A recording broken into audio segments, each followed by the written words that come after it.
ఒకప్పుడు ఒక జమీందారు ఉండేవాడు. అతడికి ఒక్కగానొక్క కుమారుడు వినోద్.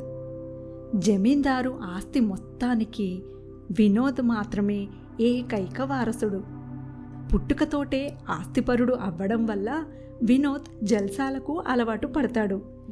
ఏ పని చేత కాకుండా ఉంటూ స్నేహితులతో తిరుగుతూ విచ్చలవిడిగా ఖర్చు పెట్టేవాడు వినోద్.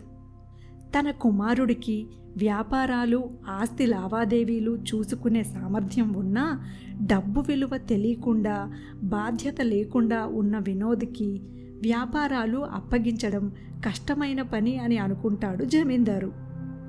ఎలాగైనా తన కుమారుడిలో మార్పు తీసుకురావాలనుకున్న జమీందారు వినోద్ని పిలిచి, చూడు నాయనా, మన ఆస్తి మొత్తం కోర్టు తగాదాల్లోకి వెళ్ళింది. ఇప్పుడు ఆ తగాదా తీరి ఆస్తి మన సొంతం అయ్యే వరకు మనం ఆ డబ్బుని ఖర్చు పెట్టుకోలేము. నాకా వయసైపోయింది. ఇప్పుడు కష్టపడే శక్తి నాకు లేదు. ఎలాగైనా నువ్వే కష్టపడి పనిచేసి మన ఇల్లు గడిచే మార్గం చూడాలి అని అంటాడు జమీందారు. అలాగే నాన్నగారు అని వెళ్ళిపోతాడు వినోద్. వినోద్ తన స్నేహితుడి వద్దకు వెళ్ళి కొంత డబ్బు కావాలని అడుగుతాడు. స్నేహితుడు ఇచ్చిన డబ్బు తీసుకెళ్ళి తండ్రికి ఇస్తాడు. జమీందారు ఏమీ మాట్లాడకుండా డబ్బు తీసుకొని బావిలోకి విసిరేస్తాడు. తండ్రి అలా ఎందుకు చేశాడో అర్థం కాని వినోద్ మారు మాట్లాడకుండా వెళ్ళిపోతాడు. ఈసారి తన బంధువు వద్ద డబ్బు తీసుకొచ్చి తండ్రికి ఇస్తాడు.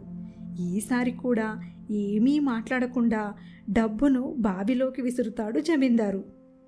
వినోద్ మళ్ళీ ఏమీ మాట్లాడకుండానే వెళ్ళిపోతాడు. ఇంతకాలం వినోద్ ఖర్చు పెడుతుంటే జల్సా చేసిన స్నేహితులు అతడి వద్ద డబ్బు లేకపోయేసరికి మొహం చాటేస్తారు. జమీందారు ఆస్తి తగాదాల్లో ఉందని తెలుసుకున్న స్నేహితులు, బంధువులు వినోద్ డబ్బు అడిగితే ఎవ్వరూ ఇవ్వడానికి ముందుకు రారు. ఇన్ని రోజులు తను డబ్బు ఇస్తుంటే తీసుకున్నవారు ఇప్పుడు తనకు అవసరం వచ్చినప్పుడు మొహం చాటేస్తున్నారని బాధపడతాడు వినోద్. ఎవరి వద్ద చెయ్యి చాచి లాభం లేదని తెలుసుకున్న వినోద్ తనే కష్టపడి పనిచేసి డబ్బు సంపాదిస్తాడు. మళ్ళీ డబ్బు తీసుకెళ్ళి తన తండ్రి చేతిలో పెడతాడు వినోద్. జమీందారు డబ్బుని మళ్ళీ బావిలోకి విసరబోగా వెంటనే అతన్ని వినోద్ ఆపి, నేను రోజంతా ఎంతో కష్టపడితే వచ్చిన డబ్బుని అంత నిర్దాక్షిణ్యంగా ఎలా పడేస్తున్నారు నాన్నగారు అని అంటాడు వినోద్. ఇన్ని రోజులు నేను డబ్బులు విసిరేస్తుంటే నువ్వు ఎప్పుడూ బాధపడలేదు. ఎందుకంటే అది నీ కష్టార్జితం కాదు కాబట్టి. ఇప్పుడు కష్టపడి సంపాదించావు కాబట్టి ఆ డబ్బు పడేస్తుంటే నువ్వు బాధపడ్డావు. నీకిప్పుడు డబ్బు విలువ తెలిసింది అని అంటాడు జమీందారు. మీరు చెప్పింది నిజమే నాన్నగారు. ఇన్ని రోజులు ఎంత కష్టపడితే డబ్బు వస్తుందో నాకు తెలియదు. కాబట్టి విచ్చలవిడిగా ఖర్చు చేసేవాడిని.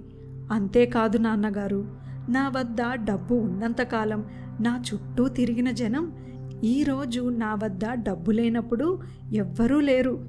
అందుకే ఉన్న డబ్బును విలువ తెలుసుకొని మసులుకోవాలని కూడా నేర్చుకున్నాను నాన్నగారు అని అంటాడు వినోద్. ఈ విషయం నీకు తెలిసి రావడానికే మన ఆస్తి తగాదాల్లో ఉందని అబద్ధం చెప్పాను. ఇప్పుడు మన వ్యాపారాలు, ఆస్తి వ్యవహారాలు చూసుకోగలవన్న నమ్మకం కలిగింది నాకు అని అన్న జమీందారు తన వ్యాపారాన్ని కుమారుడికి అప్పగించి నిశ్చింతగా ఉంటాడు.